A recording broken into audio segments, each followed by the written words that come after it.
أعوذ بالله من الشيطان الرجيم بسم الله الرحمن الرحيم إذا جاء نصر الله والفتح ورأيت الناس يدخلون في دين الله أفواجا فسبح بحمد ربك واستغفر إنه كان توابا السلام عليكم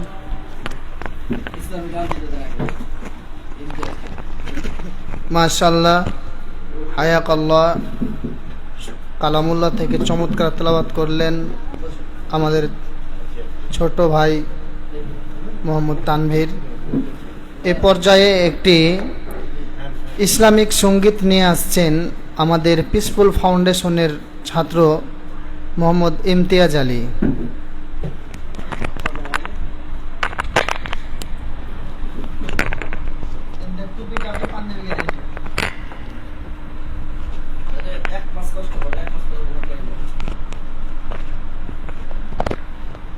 আসসালামু আলাইকুম ওয়া রাহমাতুল্লাহি ওয়া বারাকাতুহু। মেহেরবান তুমি মেহেরবান, মেহেরবান তুমি মেহেরবান, মেহেরবান তুমি মেহেরবান, মেহেরবান তুমি মেহেরবান। আমি পাপী গুনাহগার, তুমি ছাড়া কে আছে আর? ক্ষমা করো ওগো প্রভু, তওবা করি বারে বার। ইয়া রহিমু রহমান, ইয়া করিমু মেহেরবান, ইয়া রহিমু রহমান, ইয়া করিমু মেহেরবান, মেহেরবান তুমি মেহেরবান, মেহেরবান তুমি মেহেরবান। জেনে না জেনে হাজার পাপের সাগরে ডুব দিয়েছি, পথ হারিয়ে ভুলে। বুঝে না বুঝে হাজার পাপের সাগরে ডুব দিয়েছি, পথ হারিয়ে ভুলে। নিজের প্রতি নিজে সকাল বিকাল সাজে, নিজের প্রতি নিজে সকাল বিকাল সাজে। জুলুম করেছি বারে বার, ইয়া রহিমু রহমান, ইয়া করিমু মেহেরবান, ইয়া রহিমু রহমান, ইয়া করিমু মেহেরবান, মেহেরবান তুমি মেহেরবান, মেহেরবান তুমি মেহেরবান। আসসালামু আলাইকুম ওয়া রাহমাতুল্লাহি ওয়া বারাকাতুহু।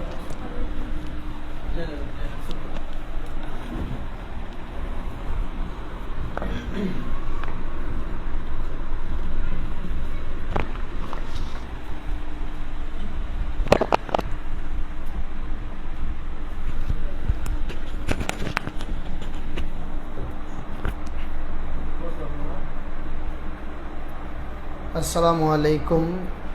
ইন্নাল হামদালিল্লাহি ওয়াহদা ওয়াসসালাতু ওয়াসসালামু আলা মান লা নাবিয়্যা বা'দা, আম্মা বা'দ। আউযু বিল্লাহি মিনাশ শাইতানির রাজীম। বিসমিল্লাহির রহমানির রহিম। قل إن كنتم تحبون الله فاتبعوني يحببكم الله ويغفر لكم ذنوبكم والله غفور رحيم. وقال النبي صلى الله عليه وسلم أما بعد فإن خير الحديث كتاب الله وخير الهدي محمد صلى الله عليه وسلم وشر الأمور محدثاتها وكل محدثة بدعة وكل بدعة ضلالة وكل ضلالة في النار. সম্মানিত দর্শক মণ্ডলী, প্রশংসা মাত্র মহান আল্লাহ তাআলার জন্য, যিনি আমাদেরকে বিগত 2টি মাস অতিবাহিত হওয়ার পর এই তালিমি বৈঠকে আসার তৌফিক দান করেছেন। সেই মহান প্রতিপালকের প্রতি শুকরিয়া আদায় করি, সকলে বলি আলহামদুলিল্লাহ। দুরুদ ও সালাম বর্ষিত হোক সেই মহামানবের প্রতি, যিনার আদর্শে আদর্শিত, যিনার আদর্শ রয়েছে গোটা মানব জাতির জন্য ইহকালীন কল্যাণ, পরকালীন মুক্তি। সকলে বলি সাল্লাল্লাহু আলাইহি ওয়াসাল্লাম। সম্মানিত দর্শক মণ্ডলী, আজকের সাপ্তাহিক তালিমি বৈঠকের বিষয়বস্তু হচ্ছে সুন্নাতে আমলের গুরুত্ব। সুন্নাতে আমলের গুরুত্ব সম্পর্কে কুরআন এবং সহিহ সুন্নাহ থেকে সংক্ষিপ্ত আকারে বিবরণের চেষ্টা করব ইনশাআল্লাহুল আজিজ। আলাইহি তাওয়াক্কালতু ওয়া ইলাইহি উনীব। রব্বি জিদনি ইলমা, রব্বি ইশরাহ লি সাদরি ওয়া ইয়াসসির লি আমরি ওয়াহলুল উকদাতাম মিন লিসানিহি ইয়াফকাহু কওলি। সম্মানিত দর্শক মণ্ডলী, সুন্নতি আমলের গুরুত্ব, এইটা অনেক একটি গুরুত্বপূর্ণ ইবাদত বা সুন্নাত পালনের একটি মাহাত্ম্য। যেহেতু রাসূল সাল্লাল্লাহু আলাইহি সাল্লাম আমাদের গোটা মানব জাতির জন্য আদর্শ, তিনার আদর্শ মোতাবেক আমাদেরকে চলতে হবে। আর যেটাই তিনার আদর্শ সেটাকে বলা হয় সুন্নাহ। তিনি যেভাবে আমল করেছেন, তিনি যেভাবে চলাফেরা করেছেন, তিনি যেভাবে কথাবার্তা বলেছেন, এগুলোকে অনুসরণ অনুকরণ করার নামই হচ্ছে সুন্নাহ বা সুন্নাত। ইবাদতের জগতে ফরজের পর ওয়াজিব, ওয়াজিবের পরই সুন্নতের স্থান, এটা আমরা সবাই জানি। মানে ফরজ করতেই হবে, এটা ফরজে আইন। ওয়াজিব মানে ফরজের পর স্থান, ওটাও করতে হবে, তবে ফরজের মতো গুরুত্ব সেটা নয়, তবে করতেই হবে। আর সুন্নাহ, সুন্নত যেটা, সেটা যদি আমরা করি তো এর বিনিময়ে আমরা একটা কি পাবো? নেকি পাবো, সওয়াব পাবো। আর না করলে কোনো গুনাহ নেই। সম্মানিত দর্শক মণ্ডলী, এখন এই কথার উপরে যদি আমরা ভিত্তি করে বলি যে করলে নেকি আছে, সুন্নাত পালন করলে নেকি আছে, না করলে গুনাহ নেই, তাহলে কিন্তু আমাদের ভিতরে একটা অলসতা কাজ করবে। তো গুনাহ তো নাই, তো করব কেন? তাই কি না? তাই নাই। এই গুরুত্ব যদি আমরা এই সুন্নাতের যদি গুরুত্বগুলো দিয়ে থাকে এবং সুন্নাতগুলো যদি পালন করি, এর গুণাগুণ অনেক। যেমন একটি হাদিসে আসছে যে ফরজের যদি কোনো কিছু ঘাটতি থাকে তাহলে সেগুলো নফল বা সুন্নতে ঘাটতিগুলো পূরণ হয়ে যায়। কথাটাকে বোঝাতে পেরেছি? তাহলে এখন আমরা চিন্তা করে দেখি যে এবার করলে হবে আর না করলে গুনাহ নয়, এটা করব, নাকি আমার ফরজের যে ঘাটতিগুলো আছে, কাফফারাগুলো আছে, সেগুলো পূর্ণ হয়ে যায়, এই পূর্ণ হওয়ার জন্য সুন্নাতগুলোকে পালন করব। তাহলে অবশ্যই আমরা সুন্নাতগুলোকে পালন করতে হবে। আমরা যখন মৃত্যুবরণ করব, মৃত্যুবরণের পরে আমাদের কবরের জীবন, কবরের পর কিয়ামত, কিয়ামতের দিন আমাদের প্রত্যেকেরই হিসাব নেওয়া হবে, প্রত্যেকের হিসাব নেওয়া হবে। আমরা সূরা ফাতিহায় পড়ি নাই, মালিকি ইয়াউমিদ্দিন, তিনি বিচার দিনের মালিক। হাসরের ময়দানে যেদিন প্রত্যেক মানুষের আদম সন্তানের বিচার বা ফয়সালা করা হবে, সেই দিন স্বয়ং তিনি বিচারের মাঠে হাসরের ময়দানে একমাত্র বিচারক, জজ বা ম্যাজিস্ট্রেট বলে থাকি, একমাত্র হবেন আল্লাহ তাআলা। যেটা আমরা প্রতি ওয়াক্ত সলাতে বলি, মালিকি ইয়াউমুদ্দিন, তিনি বিচার দিনের মালিক। তাহলে তিনি যে বিচার করবেন, সেদিকে শুধু কি তিনি বিচার করবেন আমাদের? তিনি বিচার যে করবেন, কিভাবে তিনি বিচার করবেন? তিনি যে বিচার করবেন, তিনি কিভাবে করবেন? যেমন আপনাদেরকে উদাহরণস্বরূপ বলা যেতে পারে যে আমাদের যে বর্তমান আমাদের যে আইন বা আমাদের যে সংবিধান, যে আমাদের কোর্ট কাছারিগুলো রয়েছে, এখানে অবশ্যই তিনারা কি বিচার করেন? ম্যাজিস্ট্রেট, জজ সাহেবেরা বিচার করেন কি না? তিনি কি এই অপরাধীকে দেখে বিচার করেন? তিনি অপরাধীকে দেখে বিচার করেন না। তিনি সাহায্য কার নেন, সহযোগিতা কার নেন? একটা লিখিত সহযোগিতা, সাক্ষী বাবদ একটি সহযোগিতা, লিখিত সহযোগিতা নেন এবং লয়ারের সহযোগিতা নেন। যিনি অপরাধী, যিনি বাদী এবং বিবাদী, এই দুইজনের যে দোষ, অপরাধকে যে কি বলে কি যে প্রমাণ করতে হবে, তার একটা থাকবে লিখিত থাকতে হবে, আর একটা সাক্ষী থাকতে হবে। আর এই লিখিত এবং সাক্ষীর উপরে ডিপেন্ড করে লয়ার কথা বলে সেটা কাকে সাহায্য করবে? ম্যাজিস্ট্রেটকে সাহায্য করবে। তো ঠিক তেমনি ভাবে বিচারের মাঠে মহান আল্লাহ তাআলা বিচার করবেন। সাক্ষী থাকবেন আমাদের, লিখিত সাক্ষী থাকবে কুরআন, এবং মৌখিক সাক্ষী থাকবে কি বলেন তো? মৌখিক সাক্ষী থাকবে আমরা যে সুন্নাহগুলো পালন করেছি, এই সুন্নগুলো আমাদের সাক্ষী দিবে। কিভাবে দিবে? সামনের দিকে ইনশাআল্লাহ বলবো। তো আর আল্লাহর সাথে যে কথাবার্তা বলবেন রাসূল একজন লয়ার হিসাবে, আমরা বক্তব্যের মাঠে, খুতবায়, খতিব সাহেব, ইমাম সাহেবদের মুখে শুনেছি যে কিয়ামতের দিন সবাই ইয়া নাফসি করবে।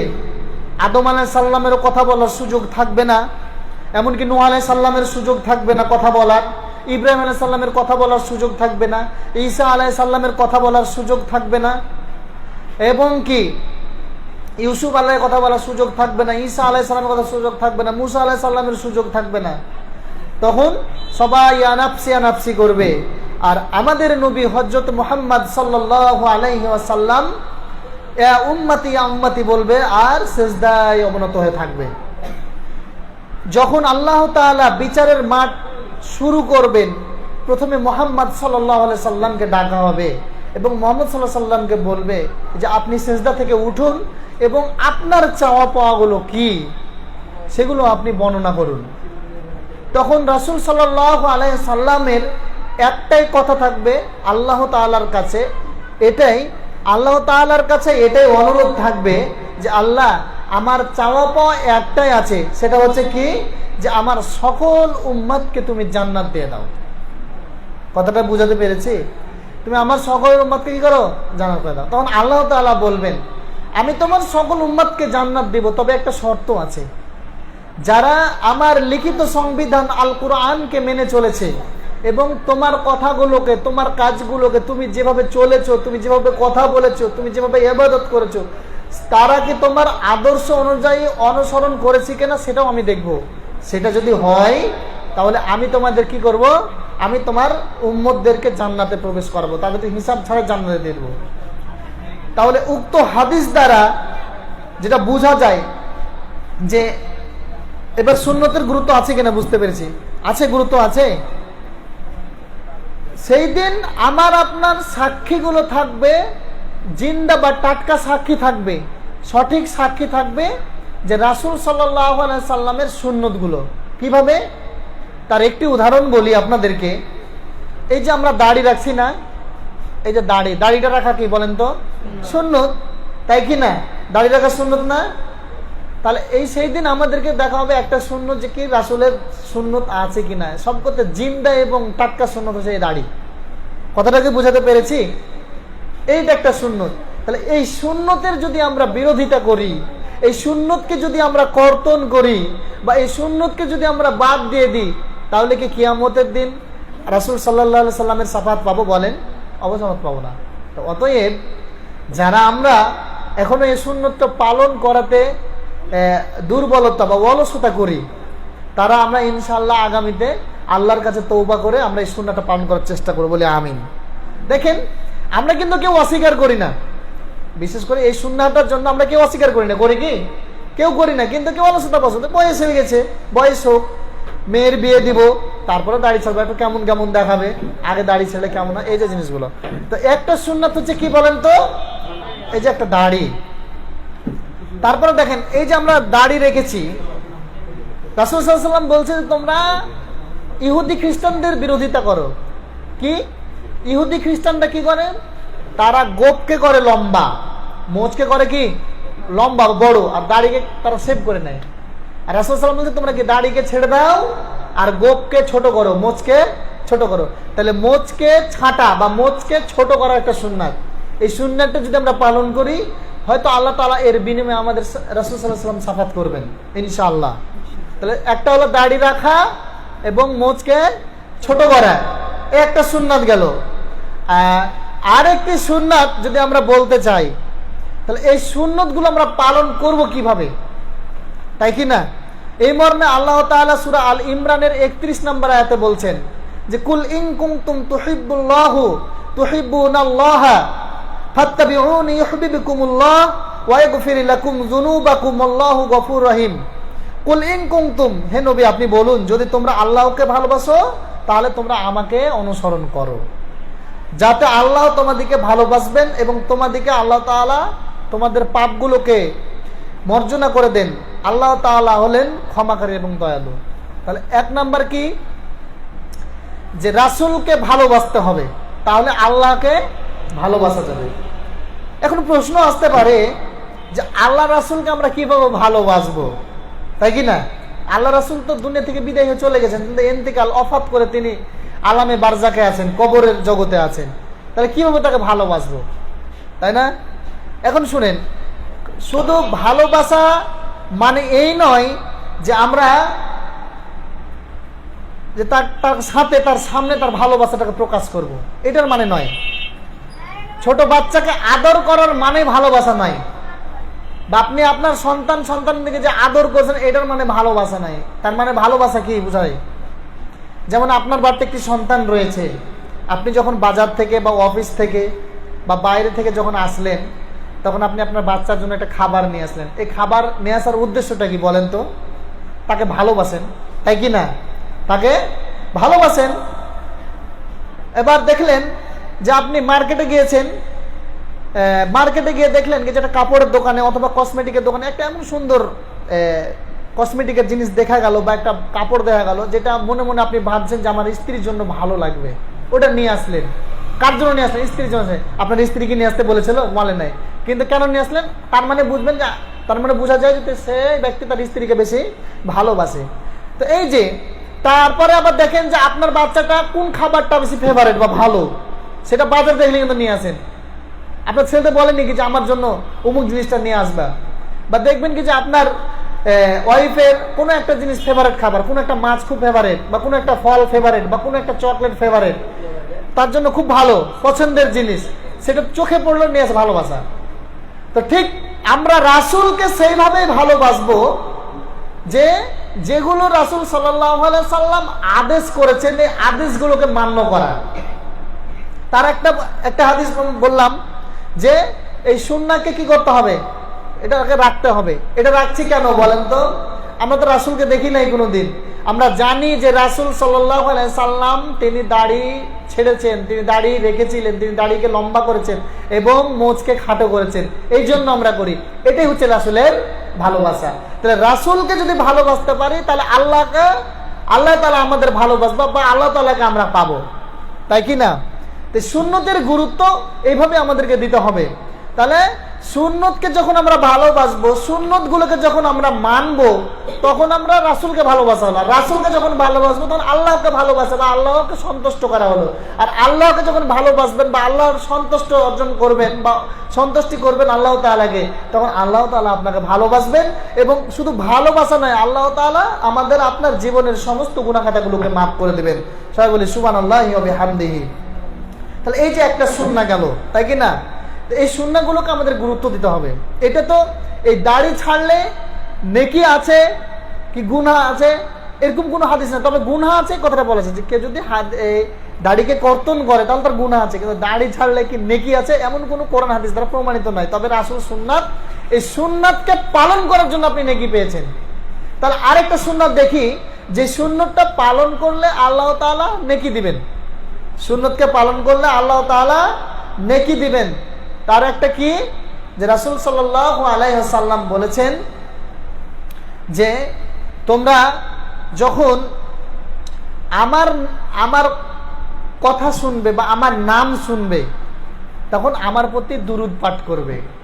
রাসূলের প্রতি দুরূদ পাঠ করা কি বলেন তো সুন্নত, তাই কি না? কারণ রাসূলের প্রতি দুরূদ পাঠ করা মানে রাসূল সাল্লাল্লাহু আলাইহি সাল্লামের প্রতি শান্তি এবং দুরূদ বর্ষণ করা, তার প্রতি প্রার্থনা করা। তো কেউ যদি রাসূল সাল্লাল্লাহু আলাইহি সাল্লাম বলছেন কেউ যদি আমার উপর একবার দুরূদ পাঠ করে তো আল্লাহ তাআলা তার আমলনামা থেকে 10টি গুনাহকে মার্জনা করে দেন, মানে মোচন করে দেন, 10টি নেকি দেন এবং তার 10টি মর্যাদাকে মর্জিত করেন, 10টি মর্যাদা দান করেন। তাহলে এখানে নেকি পেলাম, তাই কি না? দাড়ি ছাড়ার ক্ষেত্রে আমরা নেকি পাই নাই, কিন্তু কি সুন্নতটা পালন করার কারণে নেকি পাচ্ছি। আর এটাকে কি করছি আমরা বলেন তো, এটাকে আমল করার জন্য পালন করছি এবং সুন্নতটাকে পালন করার জন্য আরেকটা নেকি পাচ্ছি, তো আমরা দ্বিগুণ নেকি পাচ্ছি।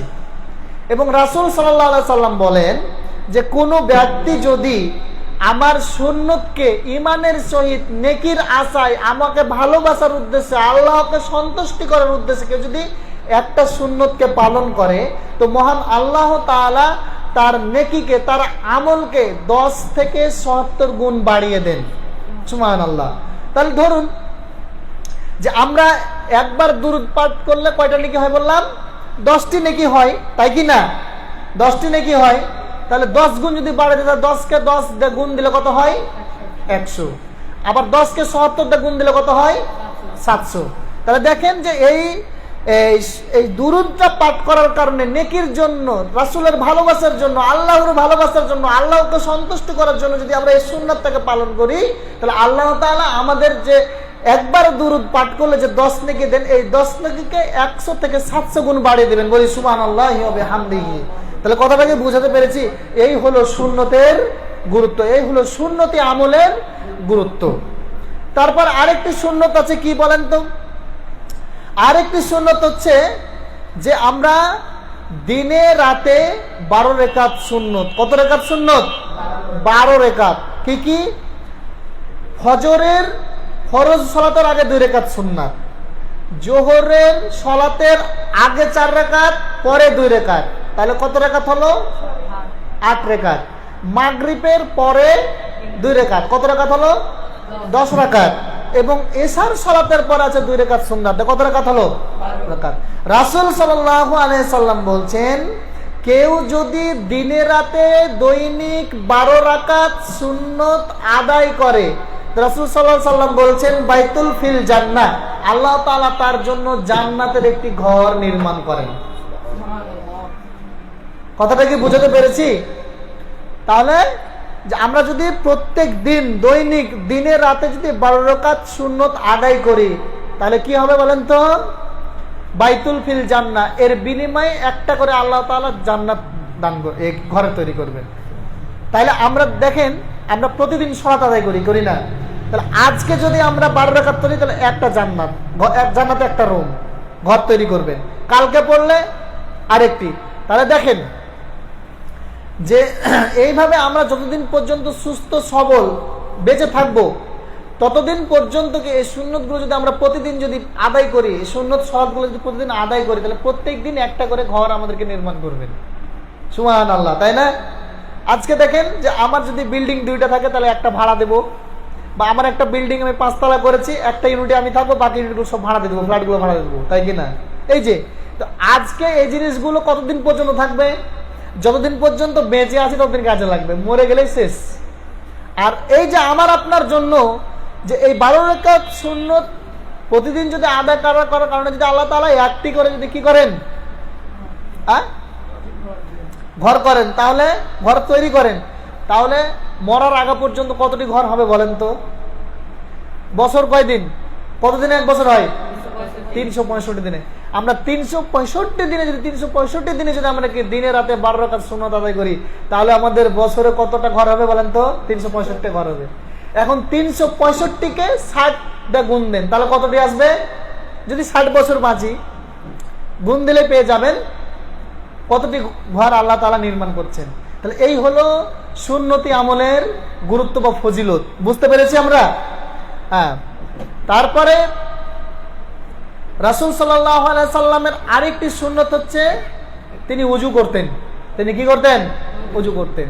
রাসূল সাল্লাল্লাহু আলাইহি সাল্লাম বলছেন যে মান তাওয়াজ্জাফা হাসানা ওযুহু, কেউ যদি সুন্দরভাবে বিসমিল্লাহ বলে ওযু শুরু করে আর উত্তম রূপে ওযু করে এবং ওযু করার পরে যদি সে কি কালিমায়ে শাহাদা পাঠ করে, আশহাদু আল্লা ইলাহা ইল্লাল্লাহ ওয়া আশহাদু আন্না মুহাম্মাদান আবদুহু ওয়া রাসূলুহু, তো রাসূল সাল্লাল্লাহু আলাইহি সাল্লাম বলছেন যে তার জন্য জান্নাতের 8টি দরজাকে খুলে দেওয়া হবে। সুবহানাল্লাহি ওয়া বিহামদিহি। তাহলে এর আগের যে আলোচনায় পেলাম সেটা কি বলেন তো? যে দৈনিক দিনে রাতে যদি আমরা 12 রাকাত সুন্নাত আদায় করি তাহলে 1 টাকা ঘর নির্মাণ করবে। আর যদি আমরা প্রতিদিন যদি ওযু করার শুরুতে যদি বিসমিল্লাহ বলি এবং ওযুর শেষে কালিমায়ে শাহাদা পাঠ করি, তাহলে জান্নাতের 8টি দরজা খুলে দেওয়া হবে, যে কোনো একটি দরজা আপনি ইচ্ছা প্রবেশ করতে পারবেন। সুবহানাল্লাহি ওয়া বিহামদিহি। তাহলে এই যে সুন্নতের গুরুত্ব, ওযু করা কি? ওযুর পূর্বে বিসমিল্লাহ বলা কি বলেন তো সুন্নত না? ওযু করা কি সুন্নত না? এটা রাসূলের সুন্নত না, তিনি প্রত্যেকদিন আমল করতেন। এবং ওযুর শেষে কালিমায়ে শাহাদা পাঠ করতেন, এটাও তিনি সুন্নত, তিনি পাঠ করতেন। তাহলে একটা ওযুর ভিতরে কয়টা সুন্নত পেলাম বলেন তো? 3টা সুন্নত পেলাম। কয়টা? 1 ওযুর শুরুতে বিসমিল্লাহ, 2 ভালোভাবে ওযু করা রাসূলের সুন্নত, 3 ওযুর শেষে কালিমায়ে শাহাদাত পাঠ করা। তাহলে 3টা সুন্নত পেলাম একটা কাজের মধ্যে। এই একটা কাজের মধ্যে 3টা সুন্নত, আর 3টা সুন্নতের বিনিময়ে আমরা জান্নাতের 8টি দরজা পাবো ইনশাআল্লাহ। তাহলে দেখেন সুন্নতের গুরুত্ব কাকে বলে। এগুলো হচ্ছে সুন্নতি আমল দৈনন্দিন জীবনের। তারপর আরেকটি সুন্নত বলে শেষ করবো ইনশাআল্লাহ। সেটা হচ্ছে কি, যে আমরা যে মসজিদে প্রবেশ করি না, মসজিদে প্রবেশ করার সময় আমরা কি বলি বলেন তো? আগে ডান পা দিই, আগে ডান পা দেওয়াটা সুন্নাত। এবং আমরা যে টয়লেটে প্রবেশ করি, টয়লেটে আগে বাম পা দিই না, এটাও একটা সুন্নাত। টয়লেট থেকে যখন বের হয় তখন আগে আমরা ডান পা দিই, এটাও সুন্নাত। এবং আমরা যে টয়লেটে প্রবেশের সময় যে দোয়া বলি, এটাও সুন্নাত। টয়লেট থেকে বের হয়ে যে দোয়া বলি, এটাও সুন্নাত। এবং মসজিদে প্রবেশ করার সময় ডান পা দিই, দোয়া বলি, এটাও সুন্নাত। দোয়া বলাও সুন্নাত, ডান পা দেওয়াও সুন্নাত। এবং আমরা যখন মসজিদ থেকে বের হয়ে আসি তখন আমরা আগে বাম পা দিয়ে দোয়া বলি, আল্লাহুম্মা ইন্নী আসআলুকা মিন ফাজলিক, এই দোয়াটা বলা সুন্নাত। এর গুরুত্ব কি? রাসূল সাল্লাল্লাহু আলাইহি ওয়াসাল্লাম বলছেন যে কেউ যদি মসজিদে প্রবেশ করার সময় ডান পা দিয়ে বিসমিল্লাহ ওয়াসসালাতু ওয়াসসালামু আলা রাসূলিল্লাহ আল্লাহুম্মা ইফতাহলি আবওয়াবা রাহমাতিক, রাসূল সাল্লাল্লাহু আলাইহি ওয়াসাল্লাম বলছেন যে ব্যক্তি এই দোয়া বলে আল্লাহ তাআলা তার জন্য রহমত নাজিল করতে থাকেন। সুবহানাল্লাহি ওয়া বিহামদিহি। এবং যে ব্যক্তি মসজিদে প্রবেশ শেষে আল্লাহুম্মা ইন্নী আসআলুকা মিন ফাজলিক বাম পা দিয়ে বলে, আল্লাহ তাআলা বলেন, আল্লাহ তাআলা তার প্রতি তখন অনুগ্রহ নাজিল করেন। তাহলে রহমত এবং অনুগ্রহ, আল্লাহর রহমত এবং অনুগ্রহ ছাড়া আমরা কেউ ইহকালীন কল্যাণ পরকালীন শান্তি পাবো না। এই জন্য আমাদের এই আমলগুলো করতে হবে। যেমন আরেকটি আমল বলা যায় যে প্রত্যেক সলাতের আগে ওযুর আগে কি করতে হবে? মেসওয়াক করতে হবে। এই মেসওয়াক করলে কি হয়? আমরা যে সলাতটা আদায় করলাম, এই সলাতটা আদায় করলে যে নেকি পাই, কেউ যদি মেসওয়াক করে সলাত আদায় করে, ওযু করে সলাত আদায় করে, আল্লাহ তাআলা তার সলাতকে 10 গুণ নেকি বাড়িয়ে দেন। এই জন্য এগুলো হচ্ছে সুন্নত। তাহলে আমরা কি করবো? 1 নাম্বার হচ্ছে ওযুর আগে মেসওয়াক, ওযুতে বিসমিল্লাহ, উত্তম রূপে ওযু, ওযুর শেষে কালিমায়ে শাহাদা। কয়টা আমল হলো? 4টা আমল। টয়লেটে প্রবেশ করার আগে ডান পা দোয়া, টয়লেটে বের হওয়ার পরে বাম কি বলে গেছে বাম পা ডান পা, বের হওয়ার সময় ডান পা এবং দোয়া, প্রবেশের সময় বাম পা এবং দোয়া। মসজিদে প্রবেশের সময় ডান পা দোয়া, বাম পা দোয়া। এবং আমরা যে দৈনিক যে দিনে রাতে যে 12 রাকাত সুন্নত আদায় করছি, এই সুন্নতটাকে আমাদেরকে আঁকড়ে ধরতে হবে। এটাও একটা কি সুন্নতি আমল, এটা আদায় করলে অনেক বড় নেকি পাওয়া যায়। কথাটা বুঝাতে পেরেছি? এবং মসজিদে প্রবেশ করে যে তাহিয়াতুল বা দুখুলুল মসজিদ, এই সালাত আদায় করা কি এটাও সুন্নত। তাহলে এই সব সুন্নতগুলো আমাদের ছোট ছোট সুন্নতগুলোকে আগে পালন করতে হবে। আল্লাহ তাআলা আমাদের সকলকে যেন এই সুন্নতি আমলের গুরুত্ব বুঝা তৌফিক দান করেন বলে আমিন। এবং এই সব সুন্নাহগুলোকে আমল করে আল্লাহ তাআলা এর বিনিময়ে যেন আমাদেরকে জান্নাত নসিব করেন বলে আমিন। এই বলে আমি আমার সংক্ষিপ্ত বক্তব্য শেষ করলাম। ওয়ামা আলাইনা ইল্লাল বালাগ। সুবহানাকা আল্লাহুম্মা ওয়া বিহামদিকা আশহাদু আল্লা ইলাহা ইল্লা আনতা আস্তাগফিরুকা ওয়া আতুবু ইলাইক। আসসালামু আলাইকুম ওয়া রাহমাতুল্লাহি ওয়া বারাকাতুহু।